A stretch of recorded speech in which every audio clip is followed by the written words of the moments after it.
Who is speaking with? I don't know what the, I didn't answer what's one of the all or how we wanted to do this. We also don't know it. Yeah, I don't have like particular formal. So, okay, basically I would now start somehow, and we'll improvise the evening through. We have, what's the title actually? Future belongs to us. Yeah.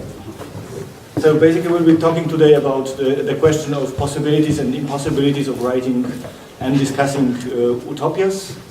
And when we were discussing this topic, we were thinking about kind of discussing the topic from several points of view.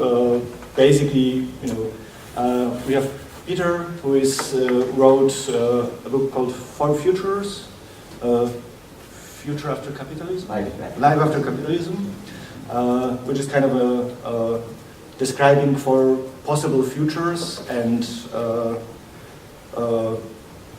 also discussing the ways how to describe a future, which is not a kind of futurist, which is not prescriptive, but it's kind of possibilities which appear, and also discussing well, what are the ways, but basically simply also telling us that you cannot prescribe a future because the future is to be democratic and made in a collaborative way. So that's also a kind of different way of writing about utopia than, for example, science fiction writers do. And with Artem, we have a specialist in science fiction. And I think we will then come exactly from one genre to another genre, with science fiction, which very often operated with terms like extrapolation. So from the current social situation, political situation to a possible future, but at the same time, through this prism of future, you can always, as a scholar or as a reader, discuss the present situation. And with Polina, we have a researcher of internet who also discussed in one of the podcasts the dark mirror, and it's also one of the possible ways of dealing with the future, with kind of describing utopias and dystopias, which are our dangers. Well, I don't know to use the word dystopia and danger in a very same way, but possible dystopic futures, which are telling about discussing the negative outcomes of the current technology, and Armen, what are you? And I'm just here. I'm nobody. But also one of our ideas we had is because there is now a lot of criticism about the impossibility and a kind of block of imagining utopias. We are living in a world which is post-ideological, post-truth, post-everything, maybe even post-utopias. So a lot of political scholars wrote that there are no models of the future which are positive and which can be shared throughout the whole society. So basically, they say that, or they claim, or they write that if there is an utopia, then it's always an utopia which happens in a certain genre, is written for certain people, and nobody else takes actually notice of it or is interested in it. And one of the topics we had, we are in a certain situation when there is a kind of deadlock of positive imagination because of Trump, Putin, Orban, Kaczynski, a lot of people who can be named here. And I think that's also a topic we can discuss. Basically, we have around 2 hours, so we probably cannot discuss everything, which I just started mentioning. But basically, the idea for discussion is that we will start with kind of short, I would say 10 to 15 minutes, as short as you want, inputs, and then by our roundtable panelists, and then we will discuss all together all the problematic, and then we have representatives of different disciplines of scholarly, non-scholarly, who are dealing with kind of future utopia activism in different ways. So I think we'll have a lot of different angles how to deal with the topic of possible utopias and the deadlocks. So I would start with Peter. Thank you for that. So I guess just to start with, for those who aren't familiar with it or with any of my work, one of the main things I've written about, including in the book that was mentioned, I wrote a book a couple years ago called Four Futures Like After Capitalism, as John said, and it's a book. It's a nonfiction book, sort of. It arises from my training as a sociologist and from my background as a socialist and a Marxist. Marxism being, in one sense, considered a utopian perspective or a utopian way of approaching politics and the world. But of course, Marx was himself very clear. Marx and Engels were very clear to distinguish what they considered to be sort of science of historical materialism from utopian socialism of the sort of Fourier or someone who would come up with a grand plan for how to organize society, and then that would be implemented from above, and then that would sort of solve problems of capitalism. That was, as Marx saw it, the construction of the future did have to be democratically decided upon, did have to be the actual work of masses in motion, of movements that you couldn't sort of predict in advance. But if that's the case, if you can't sort of predict in advance exactly where things are going to go, how do you talk about the future? How do you escape from just the insistence that the present way of doing things is all that we have? Because in some sense, any radical critique has to be able to do that. And so that was what led me to work with this sort of way of thinking about the future, using fiction, using science fiction as a way to supplement the analysis of our present conditions. So the elements that make up Four Futures was starting with some of the recent debates and discussions and research that have been going on around the topic of automation, of production, of labor, of robots, of artificial intelligence, of algorithms, and this ongoing debate about what this means for the futures of human societies. Is this going to result in all labor being automated away and no one having jobs? Is it going to mean that we can all get the universal basic income and have shorter working hours and have lives of leisure? And a lot of the popular literature in this area falls into the genre that's sometimes called futurism, which is sometimes a genre that I find my own work runs into, although I strenuously resist that every opportunity I get. Because futurism, as I view it, is the sort of, as Marx once derisively called it, writing recipes for the kitchens of the future. It's imagining that you can lay out a sort of, scenario and say, this is where we're going, this is what it's going to look like in 20 years, and this lends itself to sort of like pop business literature. It tells you, what investing strategy would lead to success based on, what I know is going to happen because of automation and robots and so on. And I just like that both because it's glib and it almost never turns out. The predictions don't turn out well. Predictions, like that is not really possible. And because it does foreclose the actual radical democratic possibility that I see and the political contingency that I think is at the heart of these questions. And so I started with the material, first this question of automation, which, by the way, is an issue that has bedeviled capitalism since at least the Industrial Revolution, the question of rising productivity. And what does it lead to? Does it lead to unemployment? Does it lead to new sectors emerging? Does it lead to shorter working hours and higher wages? Does it just lead to further accumulation of capital and concentration? We're just in a newer wave of it, I would say, in the last 10 years or so because of various new technologies that have appeared. And maybe people think maybe this time is different. But I have that as material. Then I had, of course, the increasingly pressing ecological and climate crisis that is really something, well, you could say that capitalism cannot really deal with it on an adequate basis. Capitalism is not a system that can really handle the natural world. Another way you could put it is that capitalism can handle it, but only on a basis that imposes misery on a large part of the world in order to preserve capital accumulation and profitability. And then the other element that I had here was the existence of extreme and widening income and wealth inequality in the world.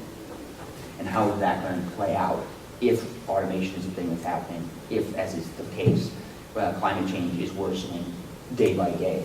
And so rather than try to just lay out one utopian scenario or predict anything, I tried to put those factors in play in the working out of this sort of four futures, which is a set of ideal types that I get by starting with this idea of what if we're rapidly automating, what if we're automating everything, what if there's not going to be need for human labor, then what? And then you get this question, the ecological question, well, are we going to, in a reasonably short amount of time, get to zero carbon energy, get to actually mitigating climate change that's already happening by taking carbon out of the atmosphere, by doing various kinds of infrastructure reconstruction, or is it going to be a really kind of more austere environment that we're in which, to some degree, living standards may have to, if not fall, be adjusted in terms of what consumption is possible, what lifestyles are possible.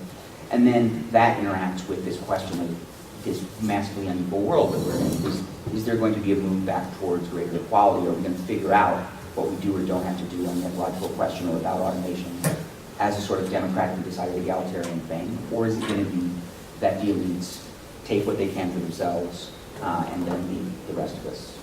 And so that leads to four scenarios, two that are more utopian and two that are more dystopian. I won't get into that. And you can talk about it or you can read the book if you're interested. But I think, because the point I want to sort of get at is that what I try to then do in these sort of playing out these scenarios is, of course, not to predict the future, not even to predict any future that in pure form is possible.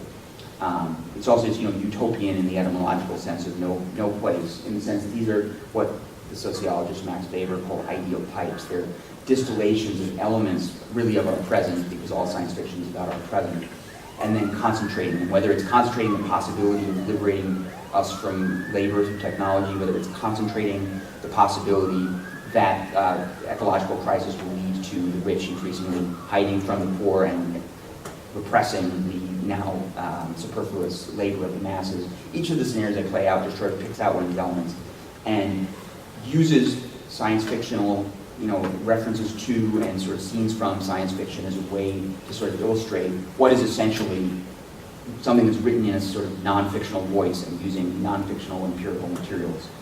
Although you could say the whole thing is sort of an exercise in science fiction. One of my influences here is Olaf Stapledon, who was a writer of the early 20th century, who wrote works that they don't fit into a lot of people's sort of expectations about what a work of fiction will be, in the sense that they're not sort of like characters and dialogue and sort of a narrative of the sort, or there is a narrative, but it's not sort of at the scale that you're used to seeing necessarily. He has books like Last and First Men, for example, where he's basically a sort of omniscient, the narrator is sort of an omniscient social scientist, sort of like the same voice I would use in writing my book, describing the rise and fall of civilizations and planets from a very great height.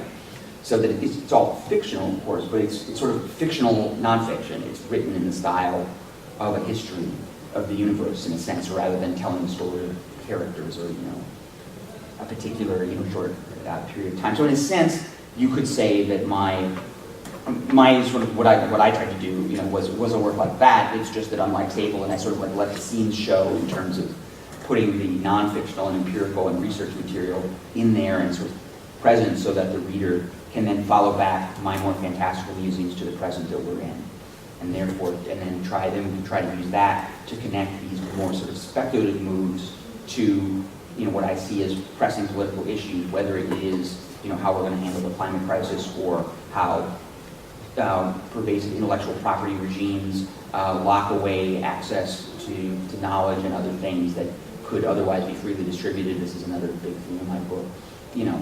So I don't know if there's that much further I want to go without just passing it on. Just lay out. That's my kind of take on the uses of both utopia and science fiction as ways of thinking about the present and thinking about our present politics and possibilities, maybe from a different angle than the way that social science or political polemic is otherwise written.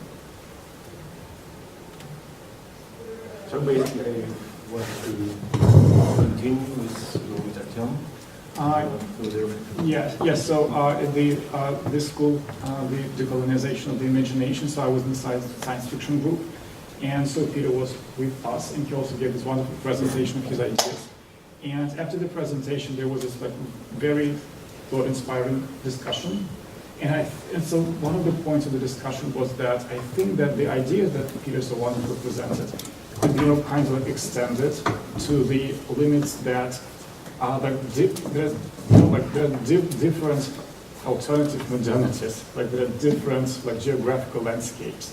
And so this idea that there are these 4 different scenarios or 4 different possibilities probably can be applied to this maybe Western-centered kind of thinking, while there are other different local and cultural and international ideas where the future can be. And in this case, I think that those scenarios can be multiplied in several ways. So yeah, I think that as people say that there are many modernities, those alternative modernities, there are also different kinds of alternative futures and different kinds of how, different options and possibilities how we can see the future. And I just want to leave this idea like that for now and tell a little bit different story. And I told this story before to Peter and Ludwig and Sasha, but I think it's an interesting story, so I'll just say it again. So since last year, I was participating in organizing of a new literary contest in science fiction short stories. And so it happened this way that last year, the director of this fund, she addressed me with a proposal, do you want to participate in organizing this literary contest? Because I was, as she said, that she was this huge fan of science fiction when she was a teenager, and she thinks that science fiction now in Russia is not in a good state, so we need to revive science fiction. And I agreed. And yeah, so we organized the competition. So the topic of last year was immortality, which is a nice topic. We all think about immortality in this or that way. So there were lots of applications. We chose the long list and the short list, and we chose the jury was prominent people, chose the winner. The winner received lots of money, and that's it. And after the ceremony, I was thinking, okay, so the fund gave this huge amount of money to one person, and what is this person going to do with this money? Apparently, he will go to vacation, or maybe he will buy a new car, or I don't know, whatever. So there's no actually social, concept, social impact of if you organize a literary competition in this more or less traditional format. And one more thought, I think when editors and especially editors and publishers talk about that a genre is dying, it usually has at least 2 reasons. So the first reason is that readers lose interest in the genre, that the genres become too formulaic, too cliche. The editors, they want money, so they need something new to refresh the interest. So this can be one of the explanations. I think the second explanation is that it's some segments of a market, this new group of people emerges who start writing something that maybe they themselves call science fiction, but that is not published in those editorial houses and magazines that traditionally were associated with science fiction, which just means that traditional editors lose control over the market. But again, they want to have this control because again, they want money, they want profit. And when I was addressed with this idea to participate in the revival of science fiction in Russia, I was thinking that it's a very commercial thing. So what does it mean to revive the genre? It can mean that we invent some new techniques, some new tropes in the genre, so readers have interest in the genre again. So publishers have their money, and everybody's happy. And when I was thinking about, we're going to do the second season this year. And before we started doing discussions about how to do this literary contest this year, I was thinking that I kind of don't really want to participate in this, very, very commercial project. I don't want to, revive the genre, revive the interest of the readers, only for, the editors and the publishers who have their profits. I was thinking about something that could have potentially some social impact and maybe some social influence. And in this case, so then we had our first meeting with colleagues, co-organizers of this competition. And we were thinking about the topic for the new season. And my idea was the topic this year would be diaspora. And they were like, what does that mean? Why? It's so random. It's because we have artificial intelligence, immortality, digital something, and I don't know, spaceship, whatever. Why diaspora? And my idea was that I was just, at some moments I was thinking that the taxi drivers, like, generous, and like people of our, this like socially not really recognizable kind of professions and jobs. And usually, especially in Moscow, those professional jobs are performed by people, immigrants from other countries. And I was, at some point I was just, fascinated with this idea that I mean, like as a, person who belongs to some like social, with some social status, I can have my own thinking about future. And I feel that usually it's associated with comfort and technologies, which give me comfort. But at the same time, I was just thinking that, like at some particular moments, I can be in a taxi cab, and like in the front seat in front of me, there's sitting this taxi driver who's an immigrant from a different country, and apparently this taxi driver has his own ideas of what future can be. And probably because he is like a person from a different country, from a different cultural context, and he is like not at home. He's using digital technologies to somehow have this connection with his own country.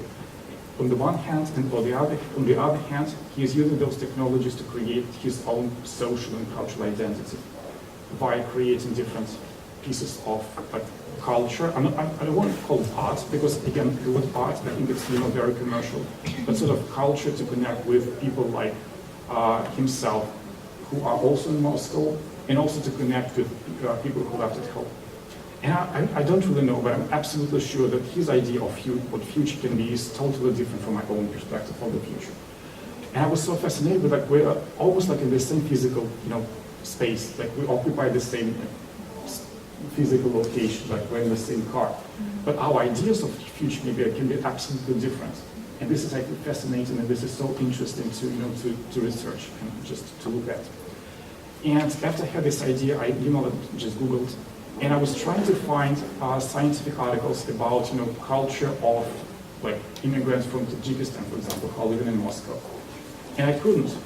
So I found like one article in so one article was about poetry of those immigrants. The second article was about music, and the third article was about this general economic overview.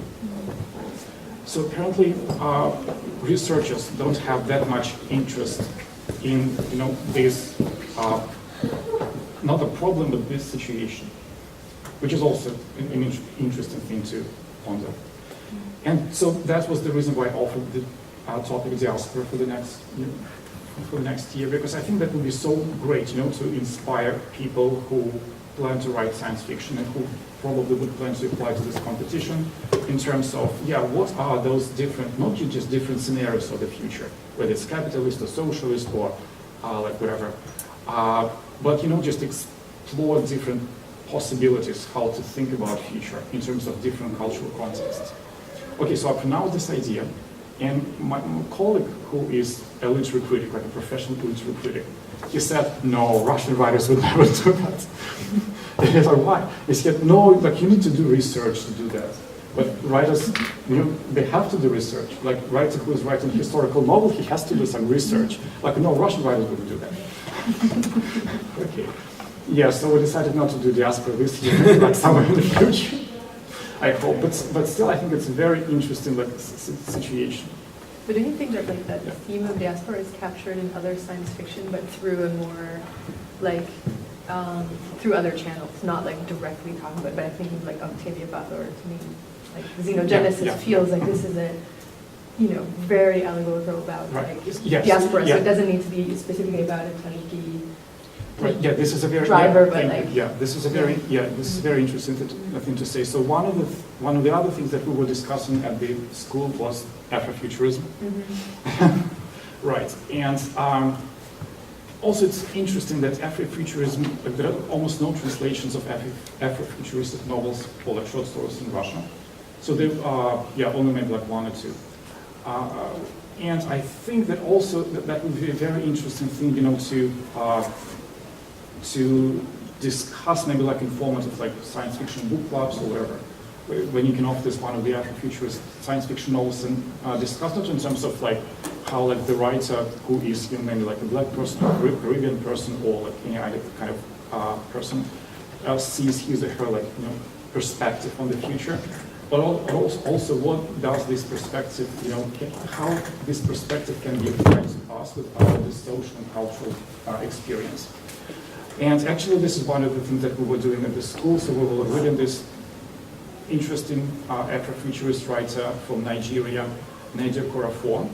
And we were, after reading the story, we were asking ourselves, okay, so what is kind of like the message of the story to us, people who have this very specific, again, cultural and social experience, like being Russian, being like educated, being etc., etc., etc.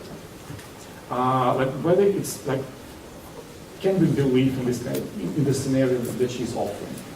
And again, for me, the scenario that she was offering was not that believable.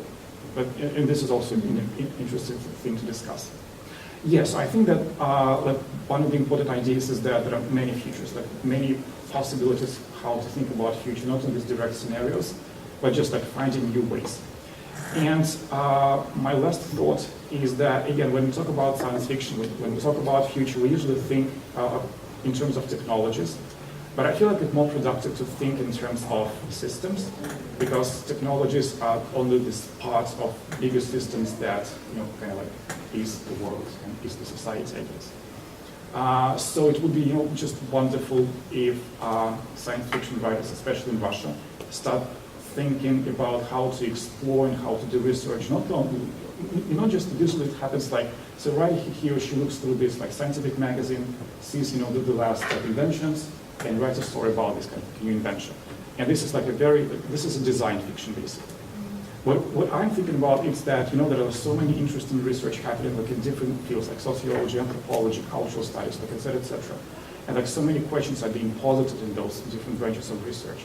And that would be so fascinating if science fiction writers, especially in Russia, they start actually like looking at not only just this digest scientific research magazines, but only like to like anthropological magazines or sociological magazines, and try to think how to do those kind of ideas and scientific insights, how to apply those ideas into their like fictional narratives. Yeah, I don't know. Can you tell a little bit about the results of contest diaspora thing? Very interesting. I mean, what people write. No, that was like, so like it was like just a month. Yeah, that was just my idea. So I offered the topic for the next year, and my colleagues say, no, Russian writers would never do that. Okay. It wasn't real. No. Maybe next What year. is the topic then? We're still thinking about it. Okay. Oh yeah, one more thing. So I think also that maybe, I'm not sure it will happen this year, but maybe next year.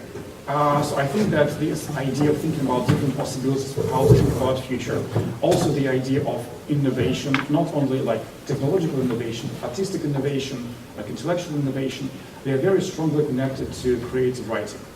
And so this is not, random. That I feel like in contemporary discussions, like the notion of metaphor, like as a literary tool, is usually used as a metaphor of innovation. Because what a metaphor does, it helps you to connect two absolutely, unconnectable things, to see this connection, but not as, this literal direct link, but as this vague feeling that there is something is happening between those two. And this, that's what literature does, and that is what creative writing workshops and creative writing seminars can help people, of different disciplines, can help people to, find in themselves. And I think that maybe in the future it will be very good to develop this contest, this competition, into maybe this grant program, that would not collect, finished short stories, but written around some given topic, but more like these concepts. It's like, grant application basically. This concepts of a story based on some specific idea that is being, pondered in scientific community. And then maybe like the fund would give some amount of money for this person can do research, maybe go to different countries, to have some time to actually write something without being distracted from work or other things. Yes. So I think again, I'm not thinking about this about science fiction in the future. I feel like this same way that Peter does. So for me, it's just how to explore different creative possibilities of how to think about future. Not creating scenario, because again, if you create a scenario, it's very performative, because a scenario influences imagination and it kind of limits people's imagination. But what I think is more important is to inspire, to find creative ways of thinking about possibilities without creating, specific scenarios. I already noted several terms like multi-futurism, situated futurism, collaborative futurism, trying to link several different topics. I think, this kind of question of genre and different ways of thinking about the future is a good way to then go to Black Mirror, which also, transgress the genre. So, apart from being a global phenomenon, or not a global phenomenon, I'm just saying it from a very Western or Northern Hemisphere perspective, but it's in a way, cultural phenomenon, but also try to produce with Bandersnatch a new form of kind of interactive thinking about the future. So basically, I would give you the floor now. Thank you very much. Actually, I'd like to say several words about Black Mirror and then move to a more wide topic of thinking about future and utopian thoughts and the problems I see here and how I suppose we can discuss and solve them. So this morning I had a small lecture on Black Mirror in last year, and it was probably the worst public talk I have ever read. Despite I have watched all the series, I hate this movie. It makes me. It is a plenty of fear there inside, and I don't like the movies which contain so much dangerous things, and I'm afraid to watch them. And especially when I'm alone in the evening. So it was really a big thing for me to watch all the series of this movie, but I have done it. Because, of course, as far as I'm an internet researcher, it's my duty to watch such things. But from the beginning to the end, oh my God, it was awful. And so awful was the lecture, actually, because I tried to speak about it in a more wide context, but I didn't feel some connections. So when you reminded me of this traumatic experience, it was a very good reason for me to rethink what I'm thinking here. And I will just focus on one thing. That, from my point of view, Black Mirror is not about future. It is about our everyday life today, about present. And why? Probably the most discussable. I think now people we're talking very much about the new season, but before you probably remember the episode about the likes, where social rating, where people rate each other, and the girl who is the main character there, she has first her rating is becoming bigger and bigger, and then she's falling down, and she's prohibited from taxi, and she's going to marriage of her friend. You remember probably those who have seen this movie, and for those who not, it's very dystopian view of social rating, how we can appreciate each other's actions and sometimes sayings, almost what we do in social network sites when we like or don't like each other, and how we enable algorithms to work. So the next important thing here was when people asked me and asked themselves in that lecture, and I also see it almost every day in media, not every day, but every month, about China and social rating. People say, okay, now the bad guys also have the technologies and they enable social rating for all of us. While if it can be used in a proper good way, it would be so good that we can appreciate each other. And that's when I think that social rating is not about future, and it is not about China, it is not about others, it is about us today.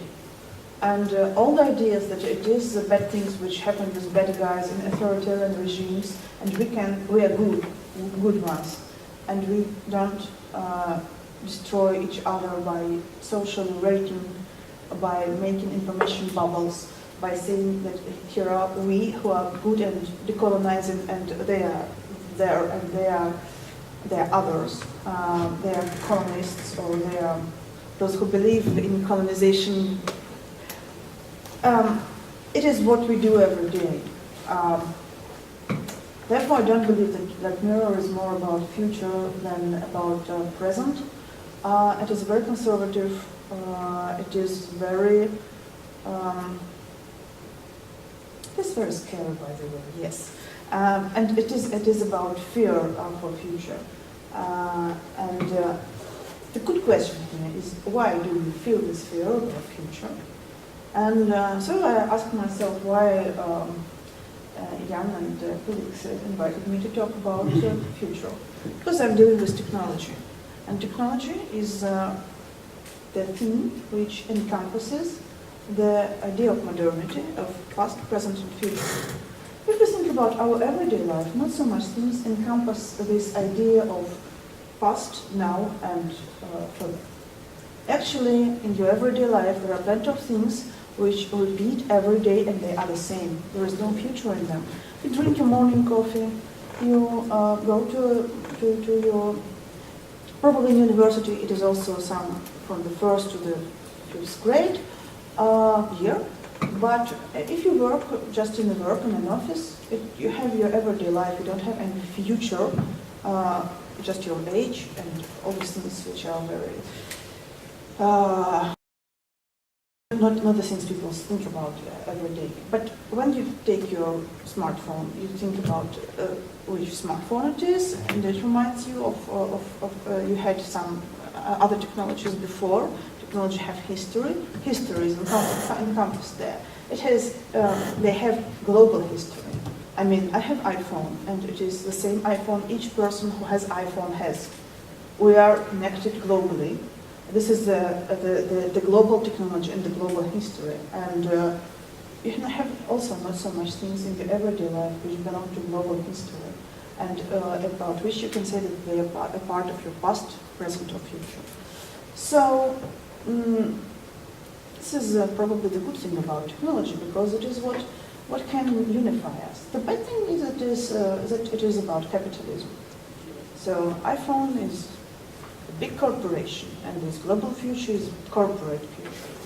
And these technologies don't lead us to any good things. I mean, they lead to a catastrophe. And if you read some things about technologies, not only Black Mirror, it is catastrophe finally. It is some apocalypse. It is some end of times. There is no scenario where technology leads us from the past to the future, and this future is really changing something in a predictable way. It might change something in a predictable way, or in a bad way. Or an unpredictable or in a bad way. So, and this awaiting of a catastrophe is, from my opinion, a very strong feeling today. And it is connected with this global things about technologies and the linear history, the linear time. Then the second thing is that future is also planned. When we speak about future, I mean, I'm a social researcher. I think about what people do with future in their everyday lives. Yeah. So we plan the future. I think that to this evening I will go here, and they use the bus and go home, and so on and so forth. So it is very difficult to think about the future without planning. And the next and probably the most important problem here, and from my point of view, planning is also a problem because we plan in a very rational way. It is said that we imagine in a different way, but imagination is a privilege now. So it is difficult to talk about imagination which can be performed to some action, because only privileged people can imagine a future and their imagination comes true. I mean, if I just think about future of our state, it won't lead to any change itself. But the third thing, probably the most difficult one, is where I have arguments about what Peter and Артем said. Is it probably the most well-developed way of speaking and thinking about future, which is not painful for us, is democratic particularity. That vibrant diversity of futures each one has. I mean, each of us, we have our ideas of what future might be, and they are different. And we can talk about them, we can share our knowledge and share our imagination, but this is not any collective imagination. I mean, it is very individual. Even if we speak about particular groups, it is the future of particular groups of people who have moved to Moscow, or of Muscovites, of people who gather and talk about future in English, or about those who never do. A future for, and this multiplicity, I mean, it is sometimes inspiring that we all have our ideas, and also we also have an opportunity to share these ideas. We have technologies, we have YouTube, we have smartphones, I can make a video from what I'm saying about, and probably become a video blogger, YouTuber, with plenty of thousands of people who will follow me. But it will be a world of networked individualism, nevertheless. And this is the main problem of this, let's say, positive approach to future, which consists of particular futures, a multiplicity of futures, and a multiplicity of imaginations and knowledges. So, these are three problems which I see here. This vibrant diversity which leads us to individualism, the fact that we cannot think about future if it is not planned, or we fight for it, but I will speak about it at the very end. And finally, the idea that there are things which embed technology, which embed future, like technologies, but we see them already with some scenarios, which are often catastrophic scenarios. So, this was my program, and it is not nothing good in it.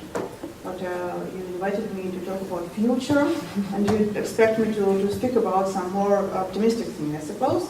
So I tried my best. And as I study history of technologies, then my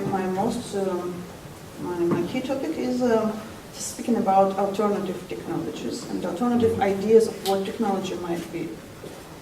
Just before we started to talk, we talked with Peter about how people thought about technologies in the 90s in Russia.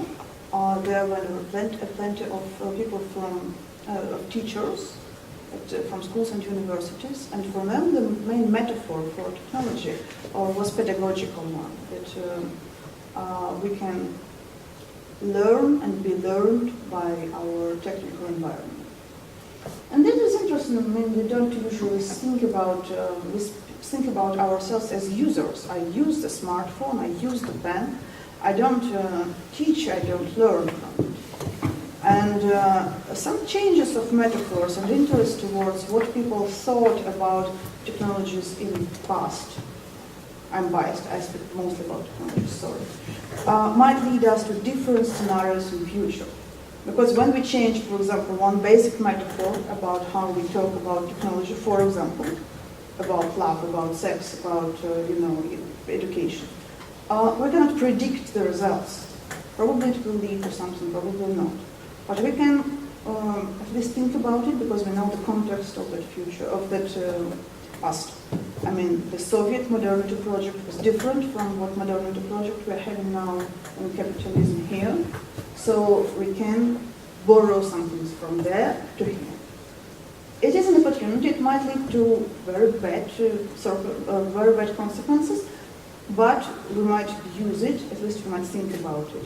So take something from the past to the future. I think it is a very old-fashioned thing, and people have already done something like this in cultural studies. But nevertheless, why not try in technology?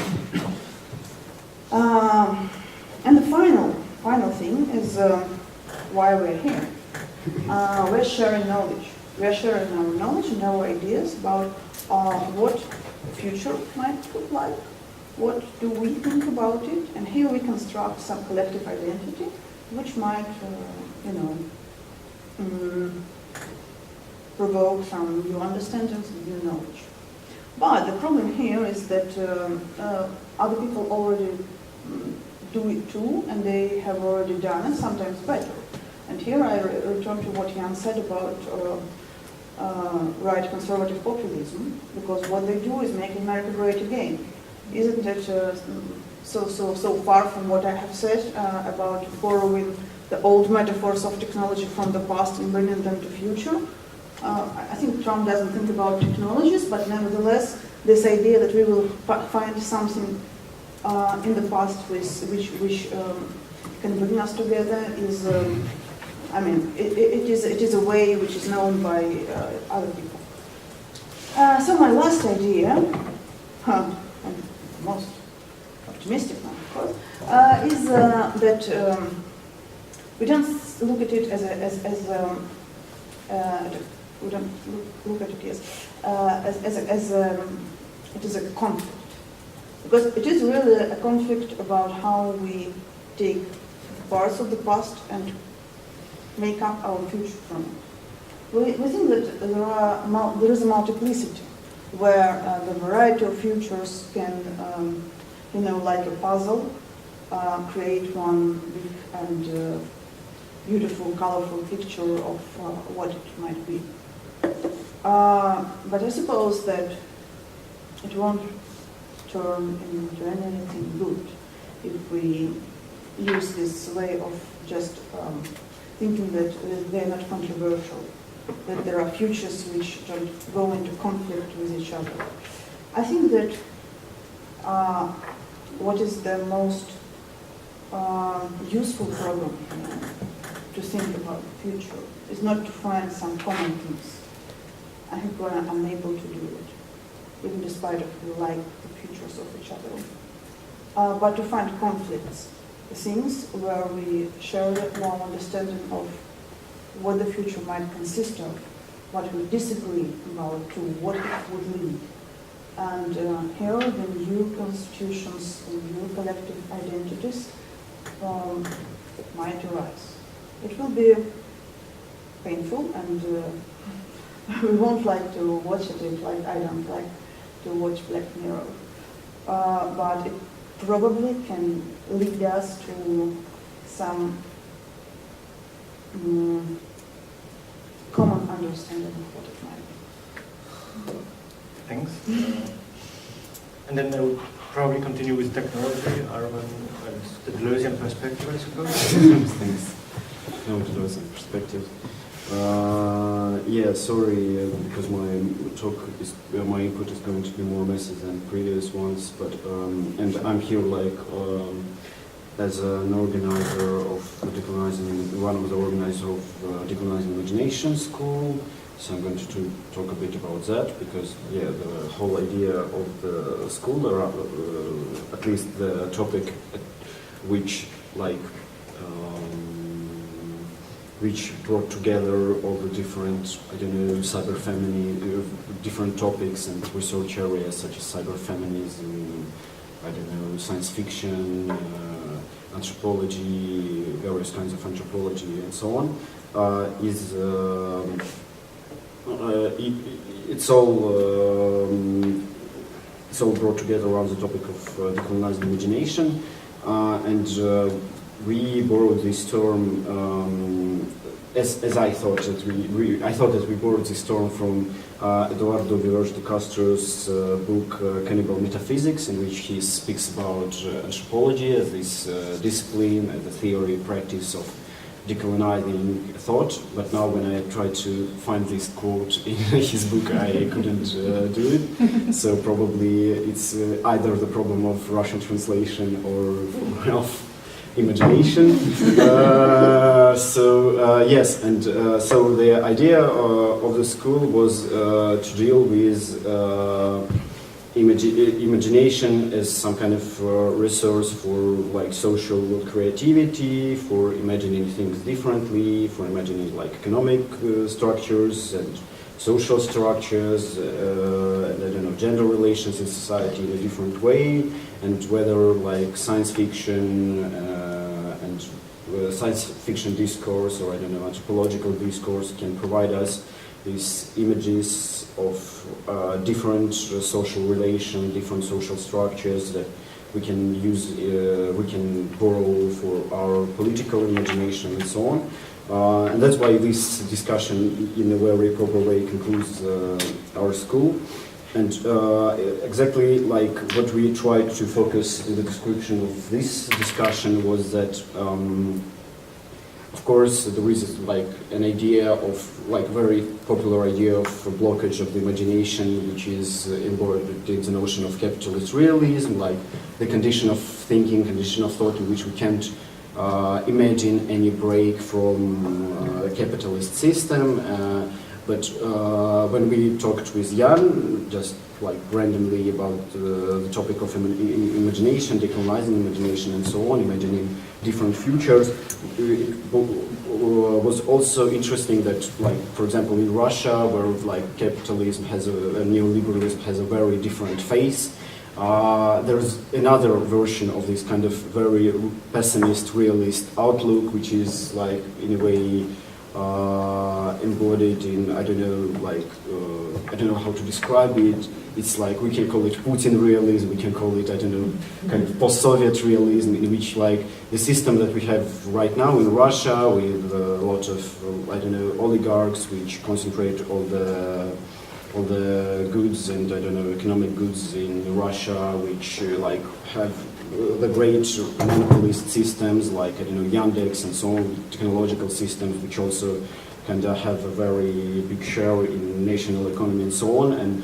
there is no thinking, there is no way to think like the break from this system as well. And also I think, yeah, my input is going to be more about questions than about answers. So one question which is interesting for me in this discussion is how this kind of realist, pessimist outlook, how this outlook is actually produced.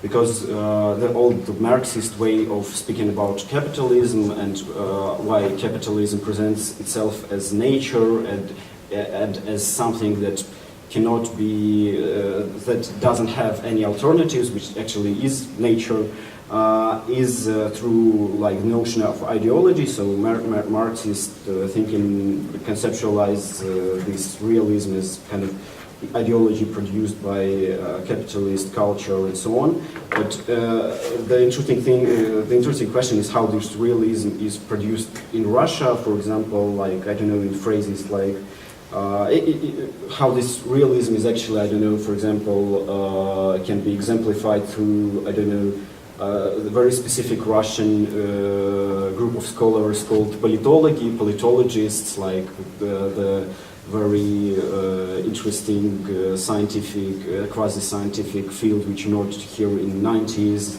and tries to copy positivist political science from positivist American political science, and how like this politology exactly like speaking in media or speaking, I don't know, maybe producing some analytical reports, how they try to produce always some kind of visions of the future, but these visions always have a very fixed understanding of what is happening right now, and that's why it's like very, quite frequently imagining future after Putin, after this, after that, but always in a very, I don't know, very mundane and, I don't know, very kind of pessimistic and I don't know how to else characterize it, but it's a very strange way, which which doesn't encourage anybody to invest in this kind of future. It's just going to happen because it's like some kind of rules of political, I don't know, field and so on. And yes, and that's one of the questions that I'm interested in, how this realism is produced, how we can counter this realism. So it's not even about like different, this question is not even about like different imaginaries, different imagined worlds, futures, etc. But the question about, is it even possible to counter this, the current vision of the future and of the present? The second thing that was interesting, I also want to respond to the previous inputs.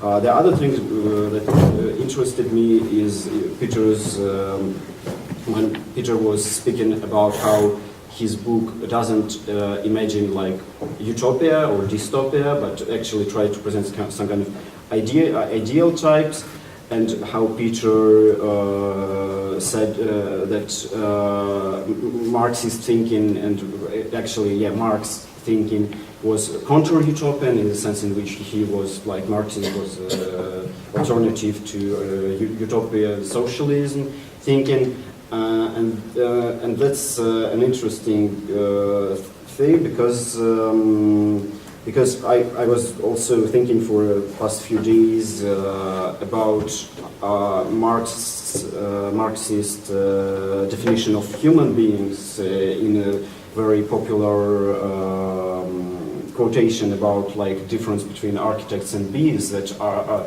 architects, like human beings, always imagine some kind of schemes, some kind of projects that then they try to realize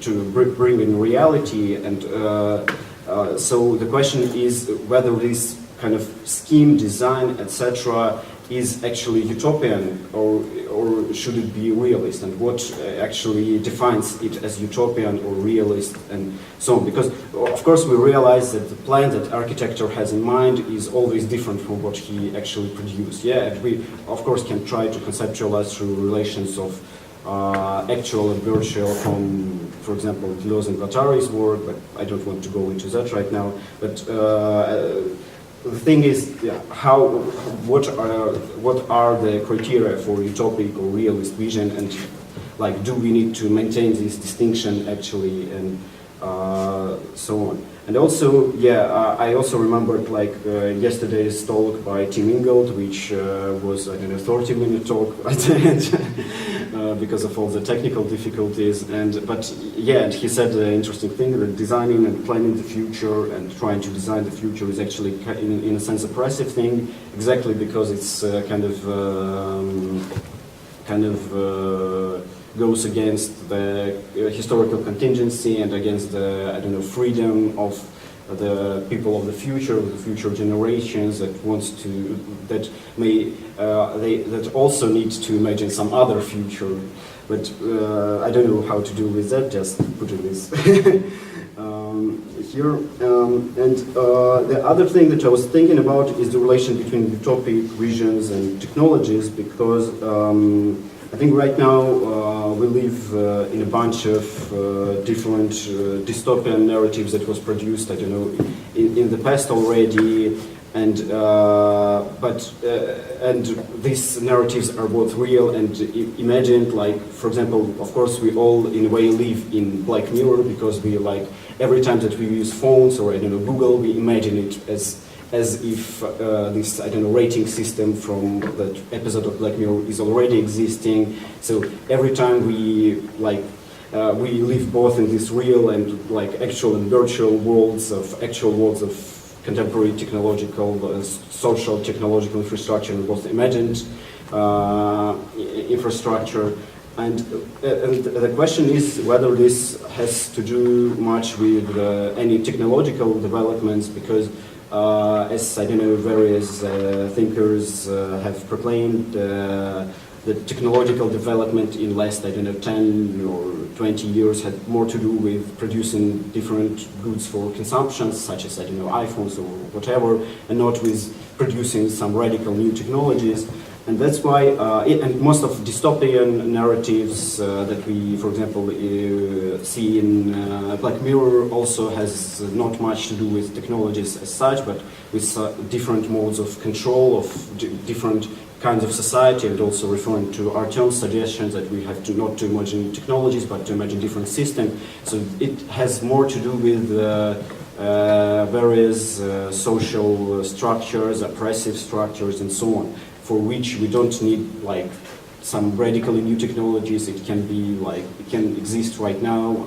In a way, I don't know, very authoritarian societies exist right now without all these fancy technologies. And so for me, the question is whether we should change the relations between new technologies and visions of the future, saying that, like Polina criticized the view that technologies are producing this like choice between two alternatives. So technologies can be used for good or for bad. Like we can, I don't know, use atomic energy for, I don't know, as a more ecological version of energy, or we, for example, can make atomic bombs. Yeah, the discussion which dates back to 50s, 60s, and so on.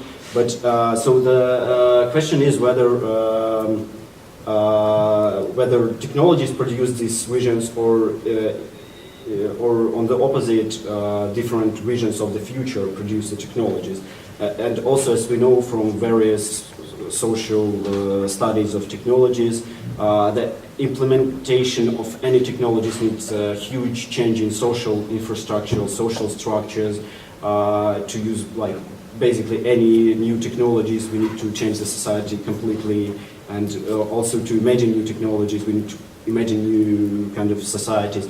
And that's why the question is whether technologies at all help us, new technologies help us imagine different futures, or maybe the technologies are exactly the things that block us from imagining really like alternative, different futures. And yes, and so what else?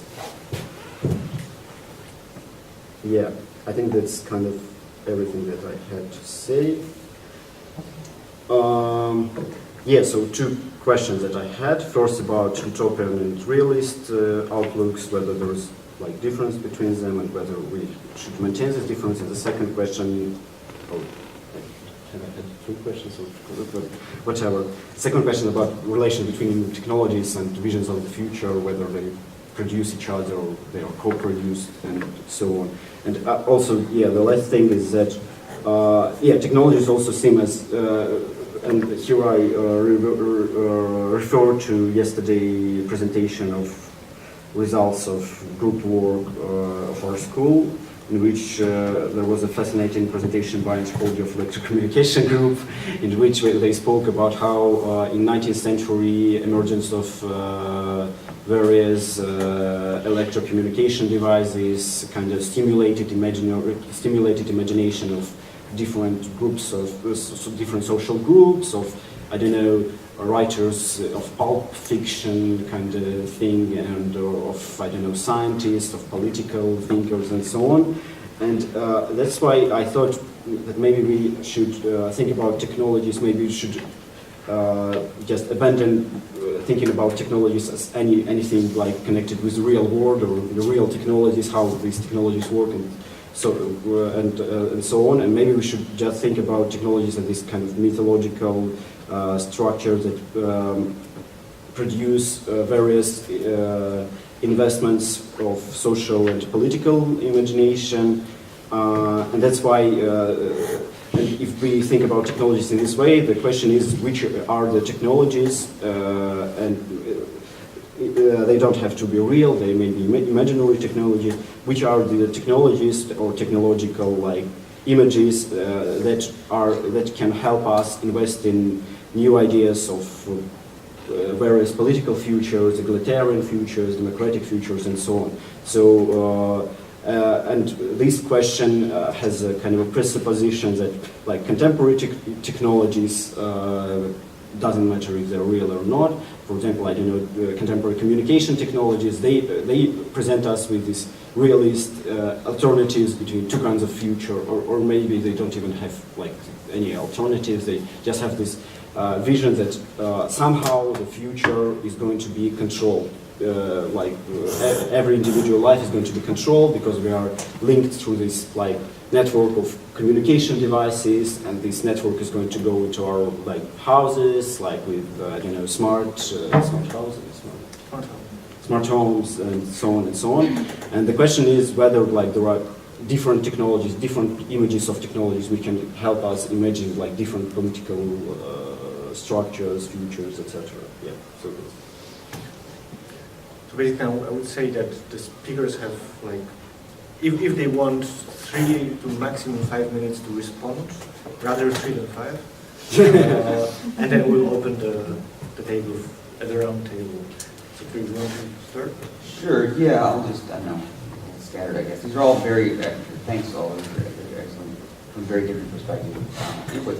I mean, it is interesting that we've sort of come around to this question of technology, which is, of course, when people are talking about the future, and so on, it's something that comes up. Certainly, when I'm writing about science fiction, it comes up because people think that that's what it's about. It's about technology. And the first question, of course, is what is a technology? And Artem's, point about we can be talking about systems, or we can be talking about social structures as encoding certain being sort of technologies in and of themselves, just as much as gadget or something. I mean, it's a helpful way to think about it. But then, yeah, this question also of whether technology has any kind of autonomous sort of historical agency, which is the way that it often, in some ways, the thing that frustrates me about a lot of the, Black Mirror style or other kinds of sort of techno-pessimist thought is that it sort of obscures the capitalist agents that drive the development of certain types of technology. As if these things just sort of came about because we wanted them somehow, even though we don't want them somehow, but they're going to have a catastrophic effect on us, and all we can do is sort of lament that. Whereas I think more to the point that Armen was making, that there is sort of a dialectical relationship between social structures and the technologies they give rise to. And that raises a tricky question, right, about how we think about, if we are, as you said, like focusing exclusively on technologies can sometimes be an impediment to thinking about actually altering systems and altering social relations. And I do work out of the sort of like that aspect of the Marxist tradition that looked at, the transformation of the economy and of the sort of technostructure underlying society after the Industrial Revolution, and said that like clearly this was creating misery and exploitation, but that it could, under a different social order, be turned in an emancipatory direction. And I think the problem with that is that it's obviously too simple to say that we can simply take what capitalist civilization has produced and just turn that to new ends. But at the same time, again, the idea of the sort of non-utopian, more realist or sort of more dialectical approach to this has to say, well, we're not just going to wipe everything away and start from scratch. So we have to figure out how we go from where we are now into somehow making use of some of the infrastructures, some of the systems, some of the technologies we have, but also recognizing that they're going to have to be radically remade. And we are going to have to be radically remade if we're going to have some kind of different relationship with each other and with their technologies. And it's that sort of recognizing that need for those radical transformation without imagining that we can somehow just overnight abolish the state of affairs that exists now is the tension that I'm really struggling with around these questions. I'm a literature person, so I always think about like language, what is language, and sorry. And when we talk about technologies, I in my head also imagine language as a technology. And so this is a technology that exists for thousands of years. And I also think that as human beings who are using language, which has meanings and meaningful words, multiple meaningful words with different connotations, we're always kind of like in prison of those meanings. And if we actually want to change something, or like attitude towards like future or technology or whatever, it's always connected to changing the discourse, the meaning and the connotations about those things. So yeah, like we can talk science fiction, future, technology, and there also, like, if we combine these three elements, we have this emotional response of fatalism and catastrophism. And so this, like, not the direct meaning, but this extra meanings, like connotations that emerge when we combine these three elements. And if we want to, get away from this, we need to change this, like, the meaning of the words. We kind of like have to create new contexts, new situations when we're using, for example, science fiction technology in the future. Context where they would have like no such connotations as fatalism, catastrophes, or disaster, danger, whatever. And I can think of like a number of projects that are happening in America and Great Britain that are kind of like, oriented towards these things. So like one of the most famous projects is the Hieroglyph project by Neil Stevenson.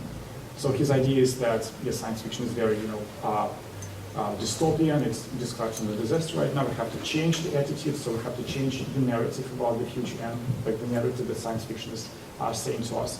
So in 2011, he launched this project, and his idea was to create these scientifically, technologically based stories that are optimistic. This is a very direct way. It's like, I'm not sure that it can happen, this like easily. So let's think about science fiction technology in a positive way. But I think this is like a right direction. Kind of like we can move like in this direction. I would say one more thing. I think whenever we answer the question, what is to be done, like every kind of answer is oppressive and like, it's kind of like says us what to do. And so we, say other people what to do. And so again, this is some kind of oppression. So I don't think that we actually need to answer the question, what is to be done? In this case, there's nothing we can do. But we can think and we can imagine. That's... I think I have not so much to it. I like your thought that we don't need to do something. It's like a lazy person. No, I think that suffering is an action too. I mean, we underestimate the meaning of suffering, of its agency, not in when we become victims and then say, I was objectified and I have suffered and so we need to do something. No, just suffering, silently. But, I mean, no, for me as a Christian, it is not something funny. It's just like what we have to do with our lives sometimes. And to communicate about it, but in a different way than we do now. But it's just some personal remark on what I have said. My more common remark was about what Armen said about yesterday. You cited Eagleton, right? About sorry, yeah. About the idea that when we think about the future, we take it. We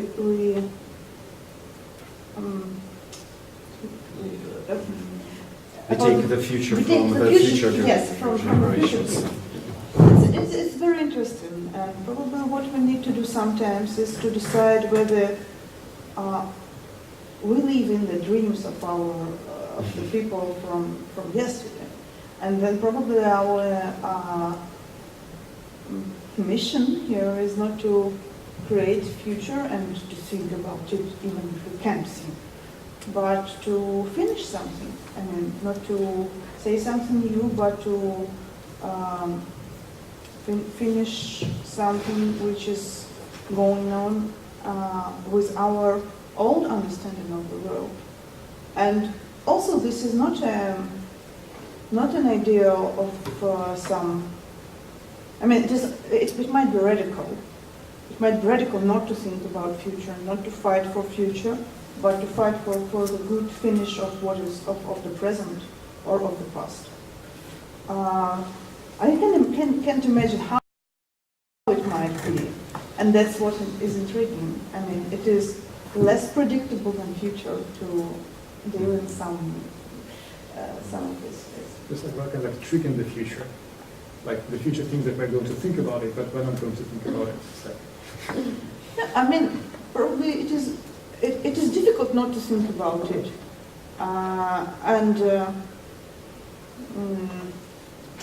I can bring an example, but I think that it might be not connected with future. It might be more alternative future than any alternative future. I just wanted to add one thing. At the Decolonizing Imagination, there was a group which was called Niczego nie dzielać, nothing, which is a group of activists from St. Petersburg, and they were doing a lot of things. Not saying so Armen, you have the final. Yeah, also. And then we all. I didn't think about it. Yeah, I just thought, yeah, when you said about not doing things, yeah, it's an idea, but I lost it just before you said not doing it. Yeah, then I will just respond to what you yeah, what Polina and Артем discussed right now about not doing anything. Yeah, it's an interesting speculative idea, but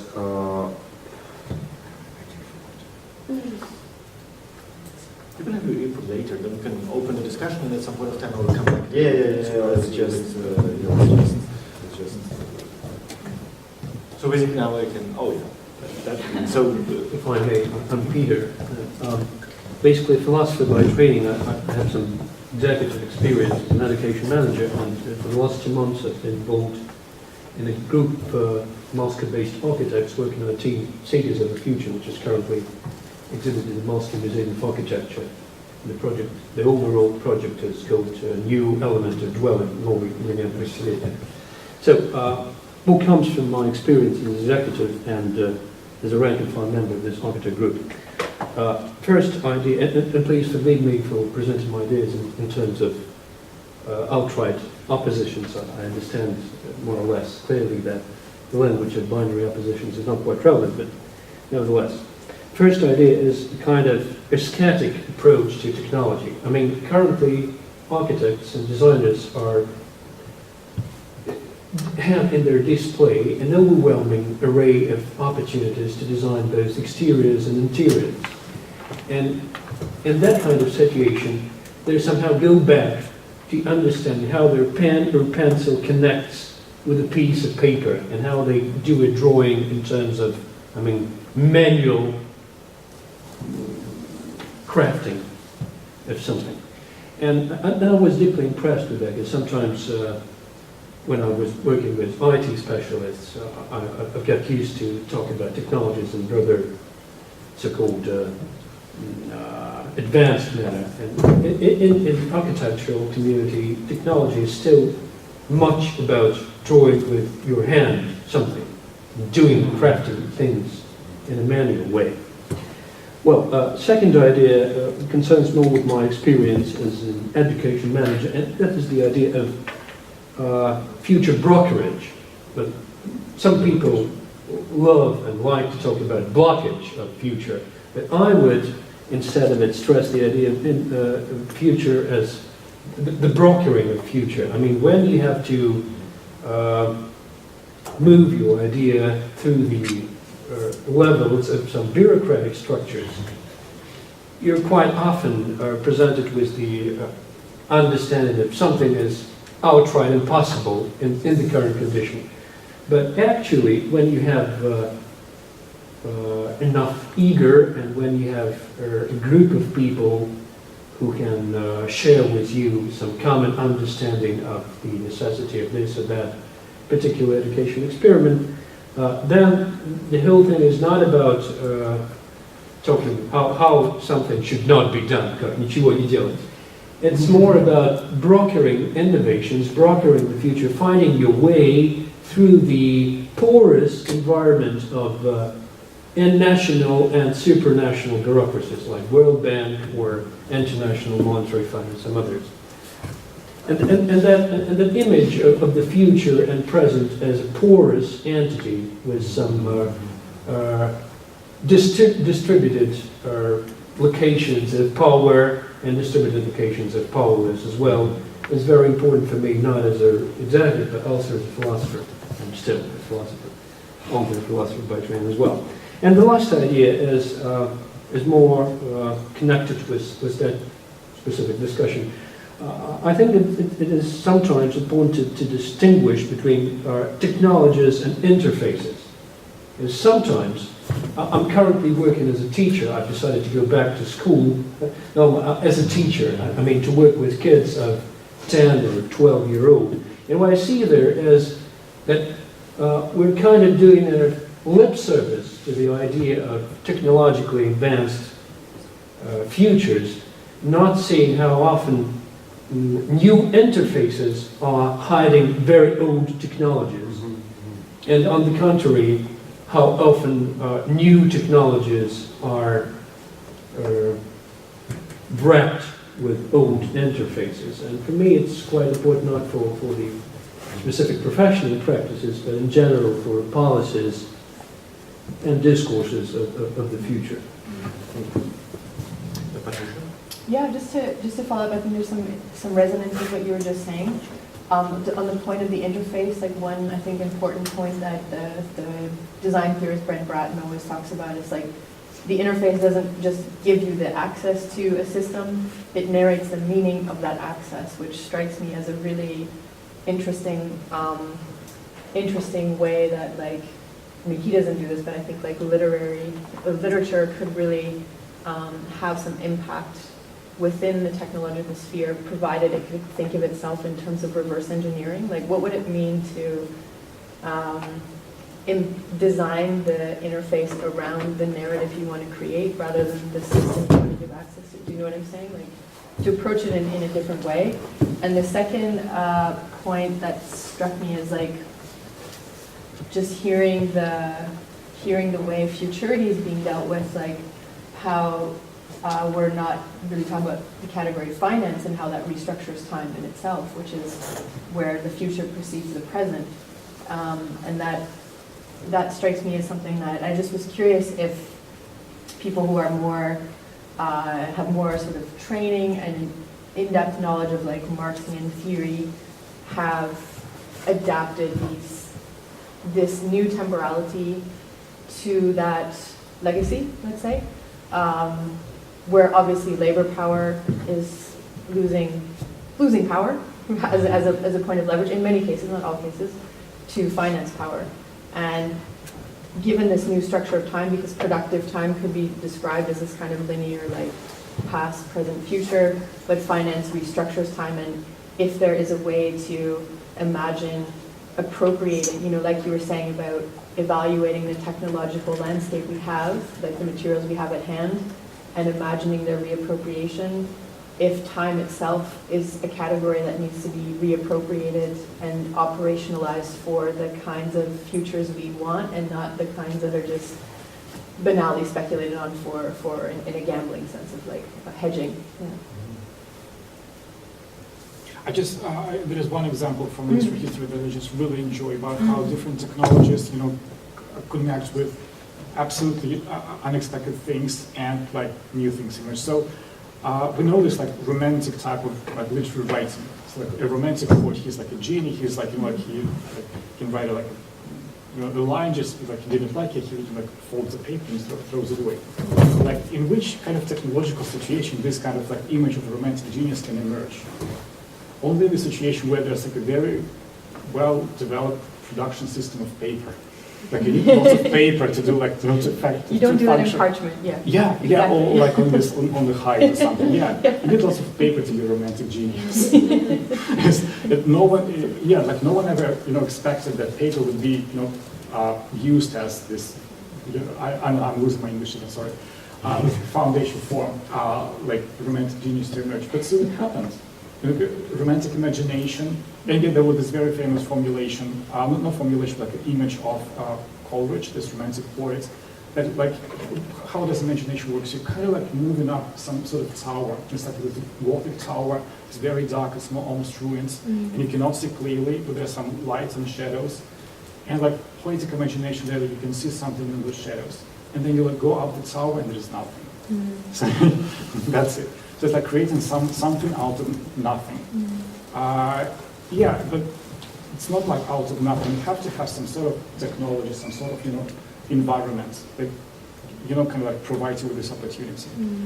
So I just really love this example because it's about this interfaces, it's about this affordances. Yeah, how like these interfaces and affordances are being created without any kind of plan, without any kind of presupposition. Just-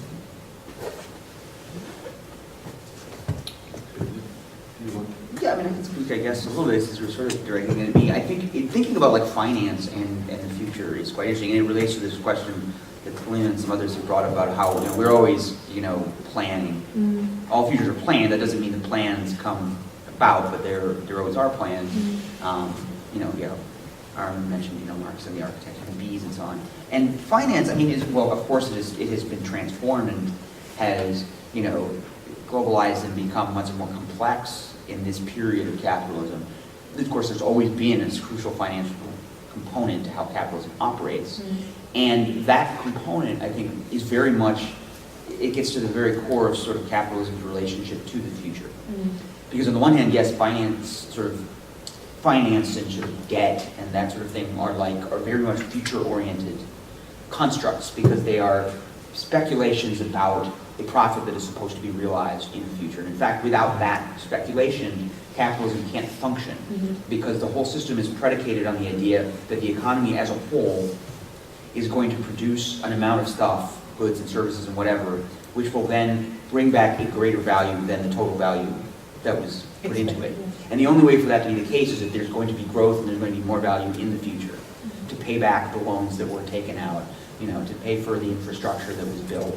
And so, in that sense, it's necessary, and it happens through the medium of finance, it is necessary for capitalism to predict its own future in order to continue to function. Now, of course, there's also uncertainty that's built into that, which is why, there's, when you're doing credit default swaps or, interest rates or anything in the system is, in the financial part of capitalism is based on putting a number on the uncertainty that a certain amount of investments will fail, a certain amount of companies will go bankrupt, and that's all built into the workings of the system.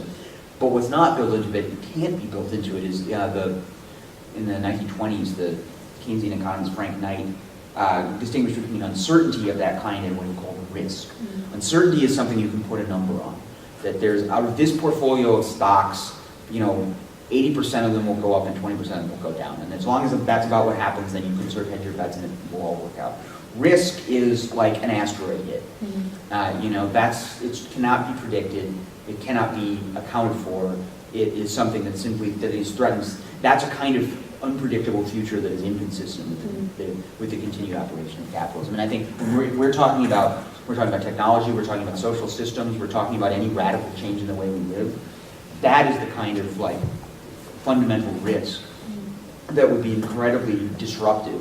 So that to the extent that it is still possible for labor to exercise leverage and exercise some kind of choke point, and whether it's in the in the workplace or in the distribution networks or in other ways, anything that gets to the road from here to there in terms of a radically different future passes through a financial crisis inevitably because of that fact that once you enter that terrain in which of risk and not uncertainty, in which you cannot quantify, what may or may not happen in the future, then you call into question sort of fundamental parameters of how the system that we've been living under, Americans have been living under since the mid 19th century. The fundamental premises of that are called into question now, and so that's that. I don't know if it's not exactly an answer, but that's what that made me think about. Yeah. It was more about this, I forget the guy's name because I'm a bit brain dead, but the guy who talks about appropriating this planning aspect of finance in the sense that you hedge on a future, which is it's a planning mechanism. So his kind of thing is to socialize finance and basically to kind of recoup, to kind of, right now, there's a bunch of elites who get to plan the future, hedge on the future, and therefore it becomes determined, right? Because in many ways that is the driver for the present, for making actual in the present. And if you could, rather than say abolish finance absolutely, you would actually reclaim that structure as a kind of democratic or socialist, with socialist ambitions to load it up.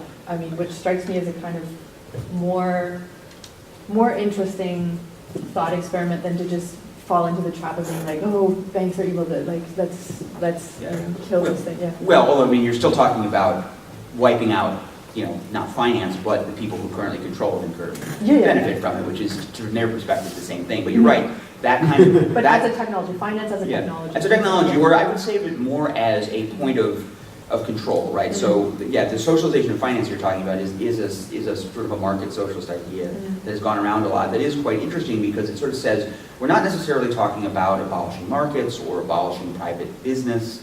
What we're acknowledging is that there's a distinction between, the decision between I'm going to buy this machine rather than that machine, or make this product rather than that product. That's a level of sort of the operation of capitalism that's different from the level of, the big pools of money that say, should all of this investment, how much of it should be going into apps and how much of it should be going into solar panels? That those are fundamental decisions about the direction of our society that should be under some sort of democratic control rather than as they are now. Essentially, we do have a sort of, we have a planned economy. It's just planned by large financial institutions that are not under any democratic control. So just have more other comments or ideas? I have a question. I'm interested in your remarks about hieroglyph project, yes, by Stevenson, right?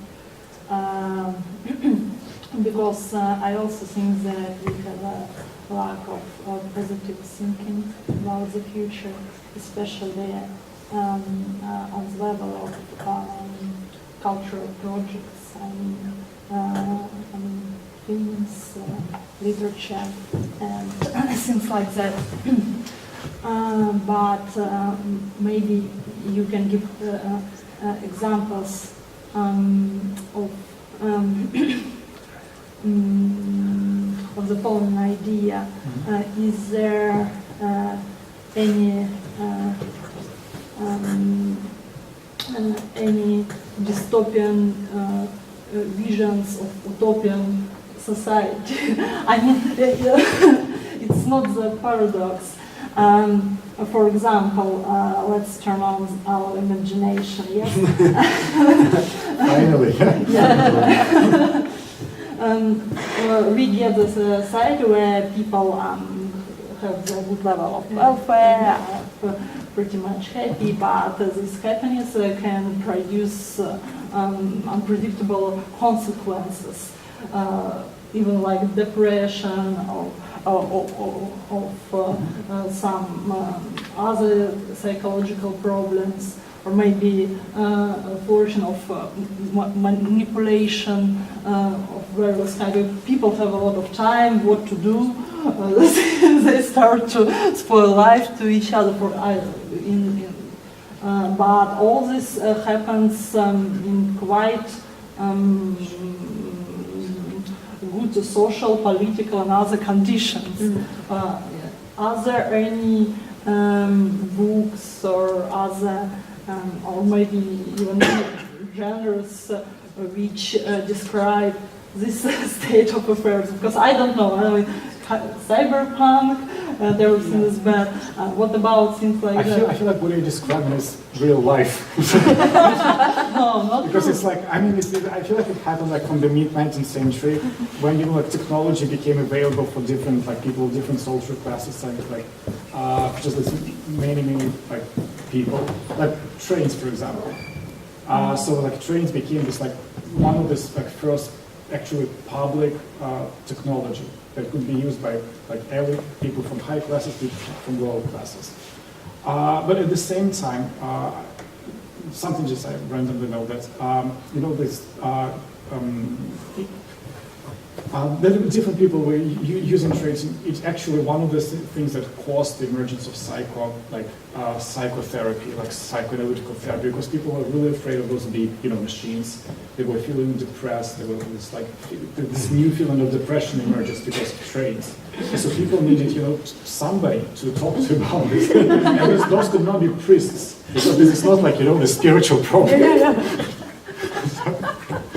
So well, yeah, well, I feel like what your question was about, yeah, this is something But that happens. we still don't have a good social and political conditions. I mean, what if everything is perfect at first glance? But there appear new kind of problems, yes? Trains. There's a nice quote How to spend your time, how to communicate with robots, how to delegate tasks to them and share power. I feel actually this is more like, the general like narrative. When something is good and the conflict emerges, and the conflict is dramatized as the initial positive situation. This is kind of just generally the narrative works. I mean, like if you're describing dystopia, it doesn't be like, Okay, there's I this will write conflict. such story. Right, yes. And also maybe you should write a little bit about Norway. about what? Norwegian. Yes. Norway. Norway. Norway. Yeah. Oh yeah. Because some people from Norway tell me that kind of quite good conditions of life, but so much depression, people use drugs. And then because of good medicine, they don't die. They live all life with all this problem after heroin addiction. So it's a little tragedy, real tragedy of good social condition. But I also have several ideas about all the discussion. I also like the note about future, which is possible to think not as a just technological aspect, some other aspect, but as imagining of whole system. Mm-hmm. And that's why I'm not really agree with the idea that everyday life is out of history. I think it's full of history. For example, there are some research of cooking and food and all this choice of food is connected with ideas of future and not only food, also house building, everyday life, and also maybe these things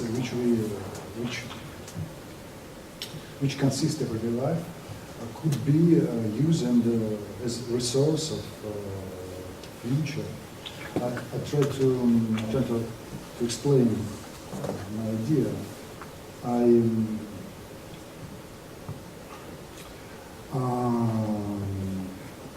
try to do it faster, but I think that some kind of, and this is also about the idea that our future maybe it's not imagining something from the zero level, but finishing some long process from the past. Maybe our one version of our future is coming from the event of '68. I believe that in that period they invent new understanding of politics, new understanding of revolution, new understanding of political future. Before it was more like a strategic view. So we have a goal and we have a meaning to obtain the goal. But after '68, it, as it seems to me, much more tactical. So we have tactics of political organization, of political action, which is fulfill some strategy. So we start with the things which something what we can do right now within some organization, within some community, and then it leads us to some strategic goal. So I want to say maybe the everyday life it's a kind of what's the criteria of the future, For example, for Deleuze, and this is maybe kind of answer on this question about dividing the utopia and the realistic thinking. So for Deleuze, this idea of future was directly connected with now, this now experience. The future is something which directly change our perception of just now. And in this sense, everyday life could be a real place of future. So we now live this future. So we don't have any, maybe we don't have any possibility to live future other way, only now. And but also this idea of systematic imagination, if you would say, also I find it also interesting because of one problem. I think maybe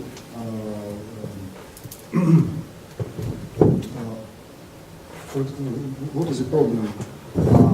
Also, we think about technology, or we think about social forms, or we think about some other scientific dimensions, and but it doesn't lead us to real, how to say, utopian in a good and positive sense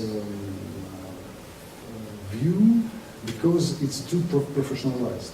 So it's professionalized, is implemented in commercial strategies, so it leads to the profit, not to the well-being. And what help us, or what give us opportunity to make a step toward utopia, toward common well-being, is this position of public intellectual in certain sense. So it's somebody who transgress his professional borders to think about everybody, to think for everybody.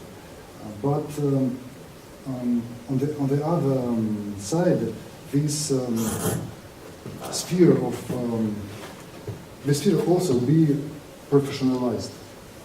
And I think it's interesting to think, it's really interesting to think it's systematic. So, I mean, maybe we couldn't imagine political thought without, at the same time, the connection of this thought with technologies, with, I don't know, with some other disciplinary dimensions. That's all. Thank you. I was just, when you started talking about 1968, I was starting, because many of the discussions we are having today and began last year at the conference about 1968, and I was just thinking that one of the ways why we cannot imagine this kind of stable, very stable futures is that we are still living the past.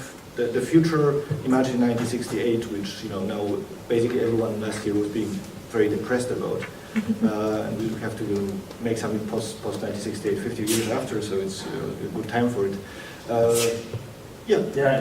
I kind of comment on that. So there's this book by David Graeber who kind of gives an explanation for that these ideas, that he kind of complains that all these fantastic ideas from like the 60s and like in terms of technology, that there's this collective disappointment that they didn't come through, like flying cars, for example. That's where are my flying cars? I don't see them yet.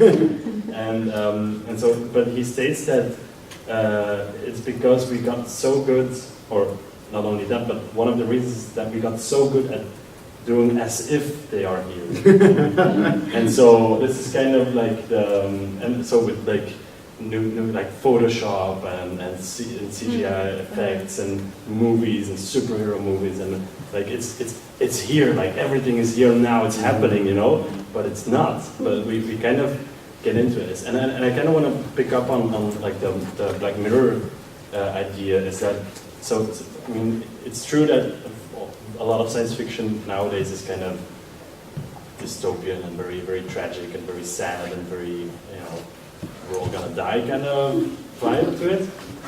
But at the same time, it counters this kind of this faking as if it happens kind of culture, which is very much supported by, let's say, Silicon Valley. Which I don't know if you've ever seen a Silicon Valley promo video, but they're all like a banjo playing and everyone's happy, and I'm driving my self-driving car is bringing me to my smart home, and the door opens because it knows me, and it tells me how much I have left in the fridge and stuff like that. And it's very much like this is the future, we're going for it, everyone's going to be happy, it's perfect, it's beautiful. And so I think there is a lot of science fiction being written and made, but just not in a cultural sense, like in arts or in like TV or it's very much in the pop culture as well, like very like real popular culture, like commercials. And if you walk around in the street, there's all these happy people standing on billboards with, new cars and happy phones and new technology, and everything's perfect. And so I think Black Mirror is just like trying to give a kind of counterbalance to it. It's not necessarily predict a doomsday scenario that we're all gonna, like, all these technologies trying to take over, but it's like, hey guys, come on, don't only believe that, in a way. So I mean, and I think in a way, there are some episodes that are quite optimistic. Most of them are not, though. But in a way, they're also like a warning, and I think that's the point of science fiction, in a way, is to not predict the future, like futurisms, but it's also a reflection on the present. I mean, it's always written by someone who lives now, not someone who lives in the future. And so it's always based on these tendencies that are happening now, and you kind of like enlarge them or put them in a different context so they like pop out, or so it's always a construct that's based on now and on history. And, like you connect two dots, like the past and history, the past and the present, and you can like try to draw a line between that into the future. So that's a bit like my mind. Yeah, I think it's a very important thing that you said, that science fiction is actually like something that we associate with science fiction. It's not only movies and books, it's like commercial, it's like advertising, all these kind of different things. So it's like sort of this hegemonic industry of science fiction. And it just, something that I saw this like General Motors posters from like 1940s. And so they depict cars that potentially people should have used, but those are not like actual cars. There's like these cars that looks like rockets that potentially can fly something. And so those were the like promotional devices that General Motors, like a real company, used to advertise their cars. And just like one last thing, I guess.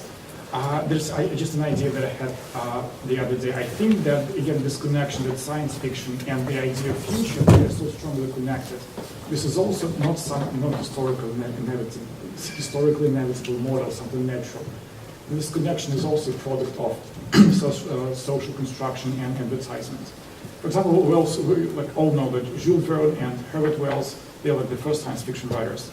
And like in the early 20th century, they were popularized by commercial media. And commercial media as these prophets of the future, people who can see the future, etc. But there is kind of like a weird thing, actually, because Jules Verne never wrote a novel. He actually wrote only one novel that takes place in future. Like his rest of his novels are like his 1960s, 1860s France. And yeah, his only one novel that takes place in the future was published posthumously, like in the late 20th century. So he was not like a writer about future. Herbert Wells, he's a writer of like many novels, and only like small number of them takes place in the future, like The Time Machine and a couple of like less famous. He wrote about like this, like Dr. Moreau. He wrote about like War with Mushrooms. He actually wrote like tons of novels, just like social realism novels about his like contemporary like Britain. But it just happened that way, that like through these advertising techniques that like editors in magazines use, they advertised like Jules Verne, Edgar Poe, and H.G. Wells as these prophets of the future. And they were like sold as prophets of the future. So like the ability of those writers to prophesize was like a selling feature, like something that attracted the audience. But what do we have now? We have this idea that science fiction and the idea of the future, that are so strongly connected that it's very hard for us to imagine that it is not actually maybe like that. And I think that's also, like if we imagine what science fiction means, or what future means, or what technology means, this is also kind of like to destroying this habitual and kind of like mundane connection between, like association between words and like words and their meanings. So yeah. Expand a little bit on that. I also want to support and appreciate the idea of scenarios of the future being oppressive towards the future generation and technology, kind of directing these visions and scenarios, and also this idea of science fiction being connected to the future as being taken for granted. I know it more with the example of 19th century and the history of electrification. And in the 19th century, the idea of electricity or electrification being ubiquitous and inevitable was carefully constructed by experts, by so-called elite groups, including engineers, and they used various mechanisms, including science fiction and fictional writing, a great deal of which was done by engineers. And also I even read somewhere that, for instance, Thomas Edison had an unpublished large novel about the future. So anyway, electricity being connected to the future was carefully constructed. And maybe like deconstructing it and breaking the link between technology connected to the future also should be productive way. So breaking the link between science fiction and the future and technology. Breaking the link, all the links. Future and future. Well, again, that's the other thing that's maybe important to bring up is like that idea from Yu Kuei, right, the cosmotechnic idea. So even though, yes, you're right that these technologies operate on a global plane, like functionally, yes, semantically, no, right? Like just because the materiality of a technology may look the same, may operate in the same way, semantically, socially, etc., it's vastly different. So that's where you get the situated aspect of it, right? And that is not unilateral. And I think that's important because we seem to be talking about technology as if it's this like blanket thing when it has like really different roots and histories that are located in different geographies. So it's just to kind of put that layer of diversification on the technology itself as well. Right. Yeah. You just bring in different sensibilities, different cultural sensibilities into account, basically. Sure, and it's different meanings emerge. Right. I'm not sure what might it give to us. I mean, okay, we destroy these things. For what? But why? I didn't say destroy anything. Okay. I don't know what I said that cosmotechnics said it means, the thing would mean, and this is like what's interesting, like there's, all the stuff that, for example, this Sesame program in China, for a Western reader, we're standing in horror at this, reading this, oh my God, what a horrible thing. I've read reports from China where it seems that there are a large amount of people that are actually happy about it. Why? Because apparently, and I'm no expert on China, but apparently relations of basic trust are down. Like, for example, if in Germany, if I sign a contract for a job, it's almost never going to happen that the person's going to drop out and not pay me, Apparently this happens with a huge amount of frequency in China. So there's just generally a lack of social trust. And in that way, perhaps in that, and I'm not endorsing this program, I still think it's horrific. I'm just saying that the perception of these programs are different based on different social realities that are confronting people. And again, it's no defense of it, but... I also read these articles you mentioned from China, and from my point of view, it's very important to mention them too, because when I read, 3 articles from American and UK newspapers about China, I thought, oh my God, why do they write about it? And it is very Western view on what is it going on there. And it means that people there don't have their own voice. which can probably describe the thing in a completely different way. But I just try to catch your idea that, yes, of course, technology is not connected with future so directly, or, you know, I'm dealing with internet, and I have a plenty of work to do to explain to people that internet is not connected with emancipation and empowerment of minorities. No, it is not. It can serve in a completely opposite way, and it's true, and we have a plenty of examples like that.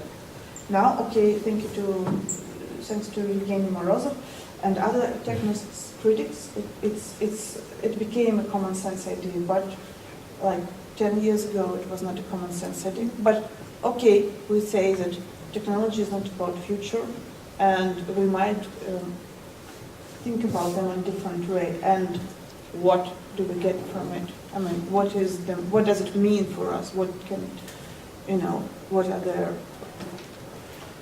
consequences? Yeah, sorry, I just wanted to like also comment a bit on the idea that that technology is indeed not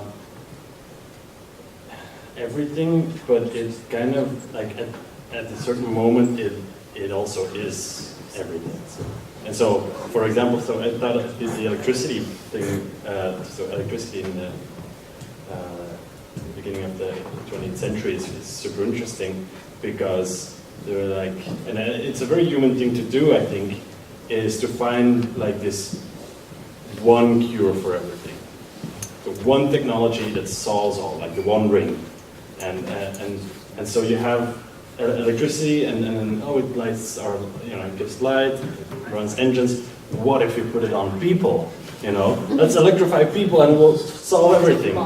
And then you have like nuclear power, and it's like, wow, you have no engines and like atom bombs, and like, what if we put it on people? Radiate people. I don't know where it comes from, but it's like we'll just like put it on everything. And now, now it's bioscience and stuff like that, and it's like, oh, we have CRISPR, let's do it on everything, or the internet, let's use it for everything, and so there's always this kind of feeling like, okay, this will be it, like now we have it, and this is going to solve everything, and so yeah, it creates after a while when you notice it doesn't.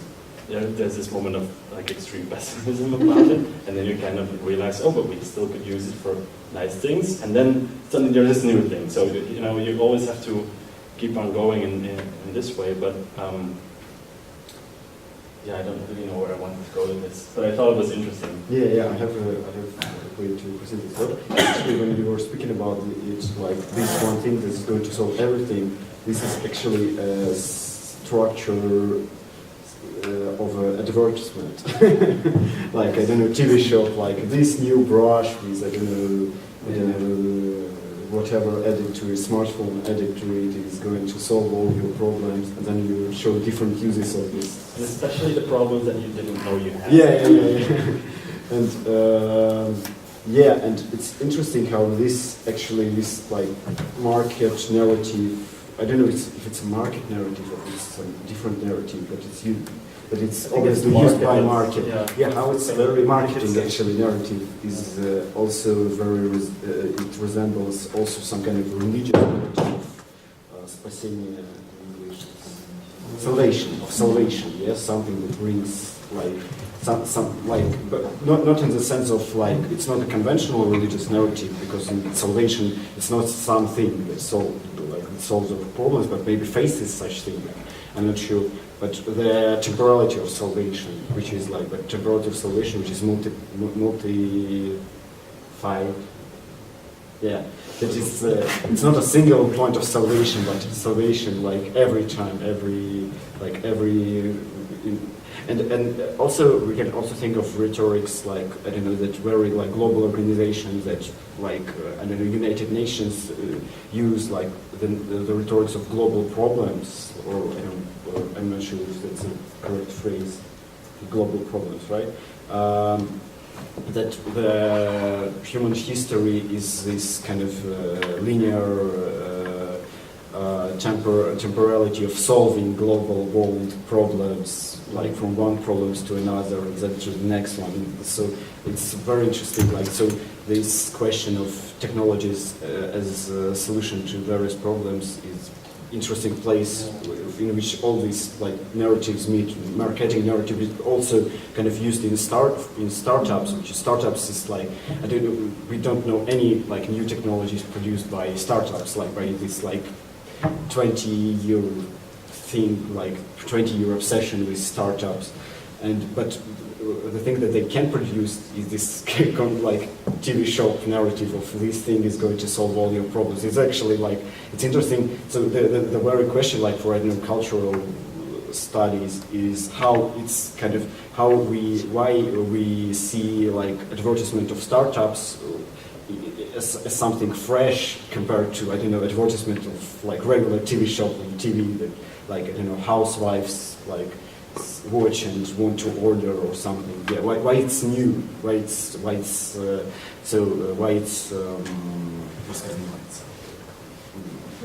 kind of perceived as new? Yeah, yeah.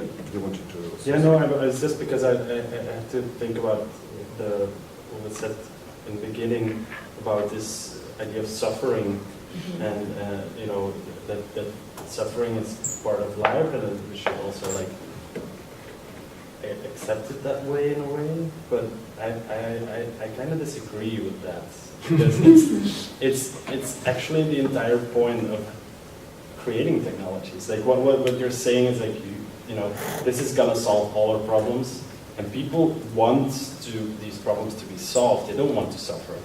Like this suffering is not something. I think there at a certain time when, you know, like life is the vale of tears, and when we die we go to like Valhalla or whatever, and you know we get performance. But like this kind of like at a certain moment, yes, but still you're like working as much as possible to get to this sufferless place, and so it's not. But I think like people maybe until the like enlightenment, where it's like rationalization of this situation where I'm suffering and I don't want to suffer. Actually, I don't want to.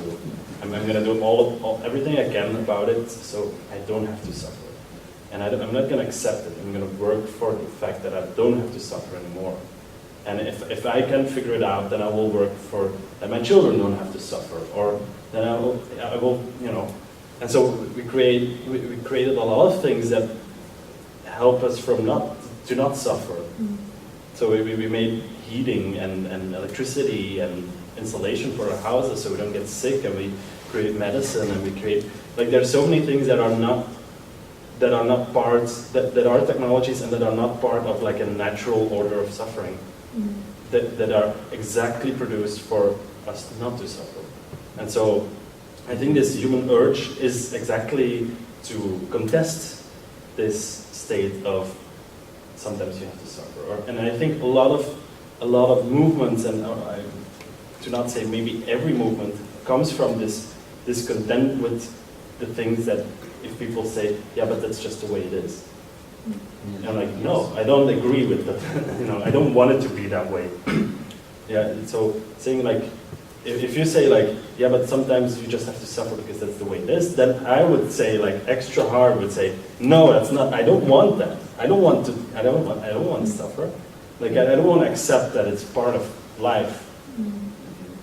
And I think that's a very intense motivator since forever to make the technology. Polina even said that suffer brings agency. I'm so happy that we returned to this topic because I wanted to ask like an hour ago.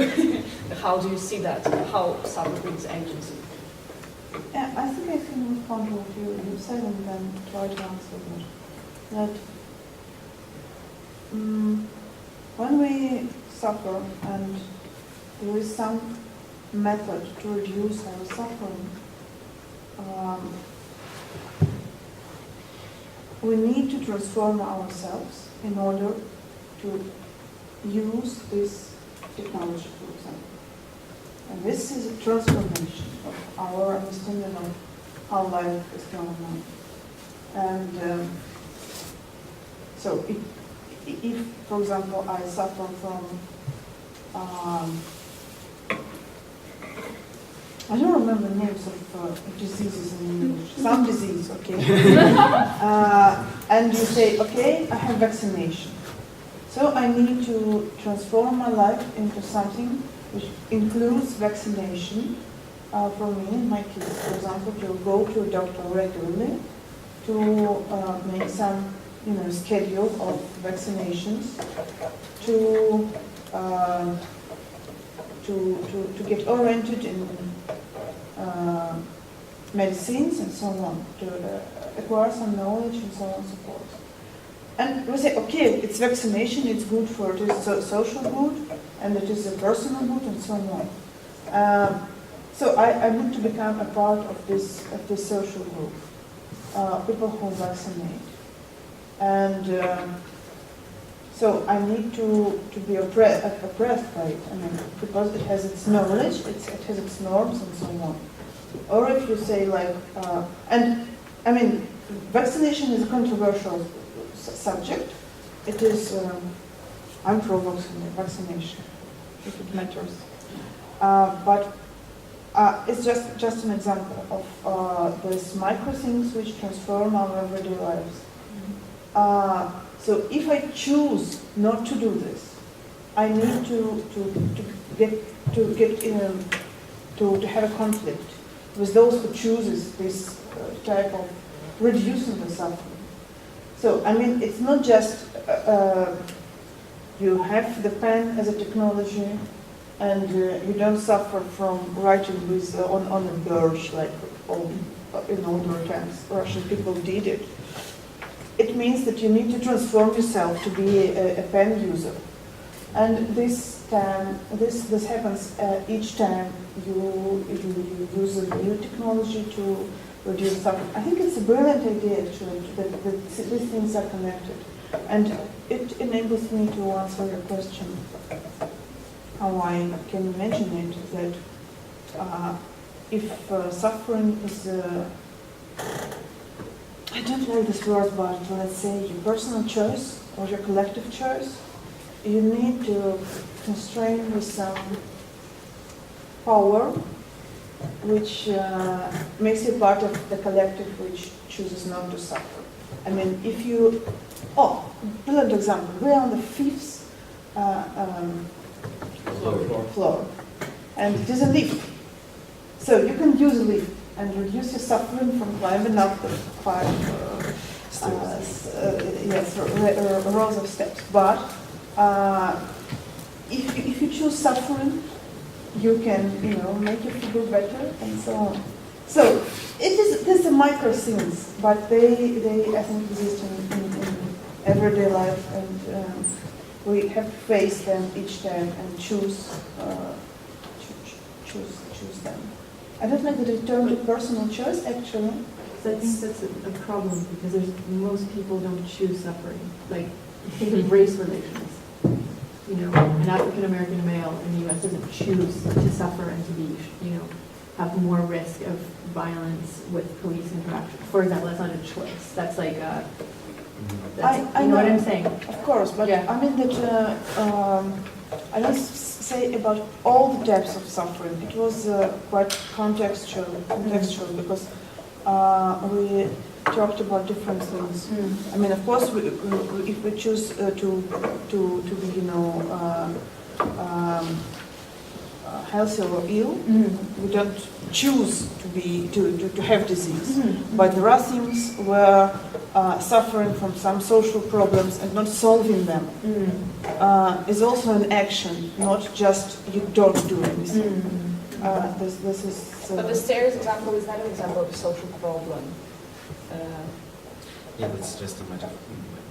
Could you think of an example of a social problem that's not being solved and how this case would be better for it? I think a nice kind of case is when problems are not like something objective which can be solved. Problems are constructed like as a in narrative of some kind of solution, some change which is propagated and so on. For example, we can think of conservative rhetorics around migration problem, crisis, and so on, which is constructed to propagate some kind of ideas, I don't know, to restrict borders, to make more strict border control, and so on. So with this problem, like I don't know if some kind of leftists, progressives say that we don't need to solve any migration problem because there is none. For example, that they can be viewed as that they decide not to solve the problem, but that's actually a political problem.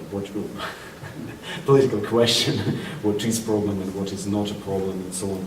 But also, sorry if I maybe wanted to say something because I didn't answer it. I have just a very simple example of problems with schooling and unschooling, which appears when people prefer not to solve the problems with school and not to get into these problems, but they just choose unschooling and they try to elaborate some other way. I think it's also about choice again, but I will think unschooling in the meaning of some alternative pedagogy or the kids who don't go to school and they study homeschooling. Yeah. And Ivan Illich has a very good book about it, where he says that schools are oppressive and just don't go to school. It is also some kind of utopian idea of 70s or something like this, but I don't think that it's an ideal example, but it's probably some kind of example. And looking around. Oh, I remembered, I wanted to say actually just one completely different thing, that I have remembered my favorite movie, and this is my first replica about fiction. So, and it is, after Black Mirror, I thought about which movie or book I'd like to think in this context. So I remembered Rosencrantz and Guildenstern Are Dead. Probably you know it is a drama by Tom Stoppard, and it is a beautiful film with good cast, and probably who have seen it or no. Okay. It's a...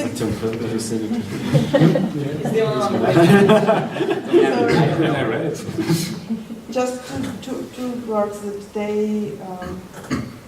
they perform different parts. It is postmodernistic thing. They perform Hamlet. But the key figure there is not Hamlet and his family, but Rosencrantz and Guildenstern, who are friends of Hamlet. And they appear in the context of Hamlet and act. They need to do something, and they know, and we know from the the name that Rosencrantz and Guildenstern will be dead in the confinement. So all they need is to perform. And I think about this performativity, and in the very beginning I said that we need to talk about future, but now I think that probably sometimes we need to perform the future, not to imagine it as something that is going to be, and we need to create some collective identity. We need to do something, or we need not to do something, or we need to suffer. No.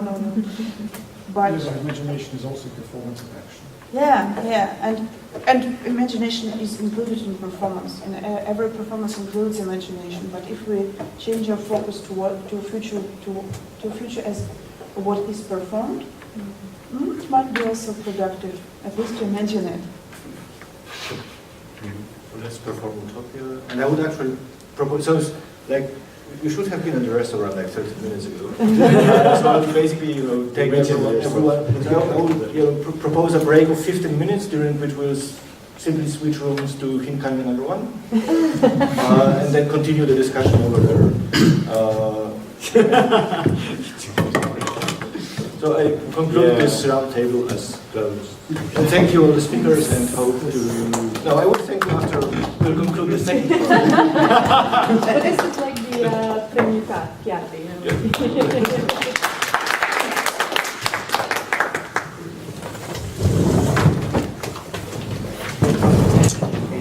Great. How was your? It was good. It's my wife's first time.